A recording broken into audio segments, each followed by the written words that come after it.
So what we do a lot is, I heard a lot of people say, triple down on this, triple down on most of your strength. Yeah. No. That works for a lot of things, but when you're afraid and you don't have the courage, you have to triple down on your weaknesses and make that become where you start to guide yourself. Okay, I don't like calling. Today I'm making 100 calls. Yeah. I'm going to dial 100 times. What I realized was the things I was most afraid of, I cowered from. Mm-hmm. I had to start facing these things and becoming an expert at the things I feared the most. Yeah. I was afraid of my own mind. My mind would get off on these crazy places of woe is me. Mm-hmm. My internal conversation wasn't great. Yeah. So I had to start mastering it. Once I started mastering it, in the horrible place I was at, I consider myself the worst person ever alive. That was my conversation. But once I started mastering my own life, I started realizing, my God, man, this was in me. Yeah. I was a 300-pound fat guy. Now I'm 181 pounds, 190 pounds, whatever it was. I'm able to go through all these hell weeks. So I started realizing the capabilities of the human soul and the human mind. But see, you have to make a list of the things that you don't like to do. Mm-hmm. This list should be very long. Like if you don't like making calls, the very first thing you should do is start making a ton of calls. Yep. Because why? That begins to own you. Yes. You start to drive yourself this way versus this way.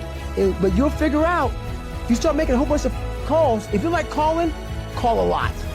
Guess what happens? You get over it. You get over it. Instead of going backward, instead of decaying, get stronger, get better, grow and learn and develop and live.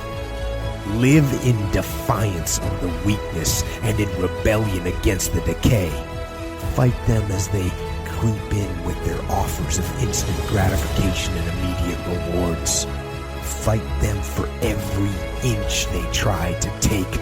Do not surrender any ground ever. I always fixed the things on the surface. So if I couldn't read and write, I learned to read and write. I would always fix these things on the surface level. And so whenever something hard would raise its ugly head, I didn't have any kind of tools to handle it. I'm like, man, I thought I fixed this already, man.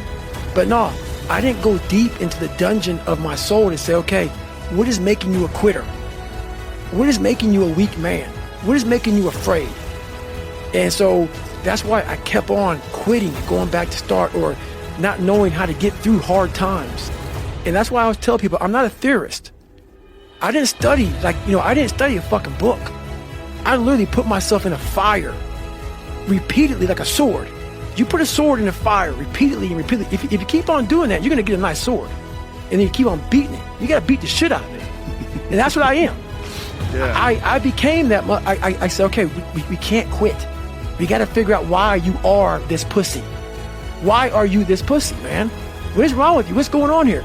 So I kept on putting the sword back in the daggone fire, and I just beat it harder. And I beat it harder. Before I knew it, I started realizing, all right, man, the brain is starting to get hard. I wish I had a sexy way to say this, but to get your dream is gonna be painful. You're gonna want to quit. You're gonna get hurt, and all kinds of weak people are gonna tell you that you're pushing yourself too much.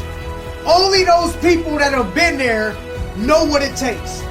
It's never gonna be sexy, but trust me, the result will be sexy. What's the dream? What is your dream? What's the vision? What are you looking for? It's gonna entail long hours, a lack of sleep, sacrifice, pain, study, times you work hard and feel like you're getting worse. It's gonna take you getting rid of dead-weighted friends. It's gonna take your mind overcoming your body and your thoughts telling you that you want to give up. Everybody has a dream, but not everybody has the grind that it takes to make that dream a reality. I seen a quote the other day by Mike Tyson that said, everybody has a plan until they get punched in the face. Life is this way. We got these dreams, these goals, and then bam, punch right in the face. Now, how do you respond? Weak people think you just got lucky once you made it, when you get there. The rent is due for success every week. It's just different. You become more of a consultant. It becomes brain power. But it's still, the grind comes first before all the things that we want. So if you're tired, if you're in pain, or you feel bad, or you missed a friend's birthday party, remember that the process is weeding out the weak. When you go through pain or tough times, understand that you're not alone. It's those who make it out the other side and survive that achieve the dream, not the quitter. You can't dissect anything in a normal environment. You can't dissect anything in 72-degree weather. You must put it in the fucking freezer and freeze the fuck out of it. And then you dissect it. Dissect it when it's miserable. Dissect the brain when all it's thinking about is, I need to get out of here, man. I want to get out of the fucking freezer. Open the door. And you say, nah, 5 more seconds, man. 5 more seconds in the freezer. And that's when you start to pick that brain apart. And that's what all this stuff did to me. I kept on putting myself back into the freezer or the fire and beating the shit out of myself, mentally and physically.